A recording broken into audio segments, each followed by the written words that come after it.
biggest part of me choosing my major is I kind of like thought about doing journalism, and I thought about going into a couple different areas, and I kept coming back to education. And I was like, there's a reason like this is still an option after all this time, so I just decided to go for it.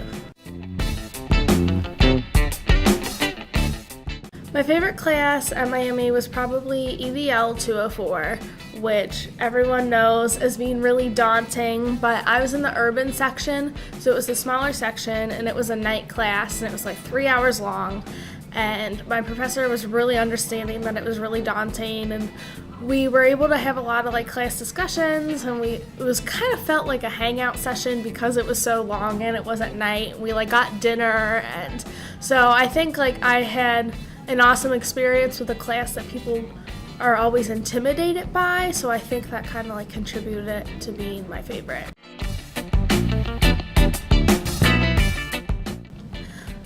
Being from Cincinnati, it's only about an hour away. It's far enough to where I was able to move out, but close enough to where I can still go home pretty much whenever I want. So where it's located was a big thing for me. I didn't come in as an education major, so as much as I would like to say the education program really played a big part in it, it really didn't. And I really liked the idea that you don't have to have your car to get places, and everything's in walking distance, and it's just one less thing to worry about. My biggest challenge is probably my history of the English language course. And it's a 4 credit hour course, 300 level, and it's about like Old English and like language changes and standard English and like who decides standard English and why we study history of the English language, which I'm still trying to figure out.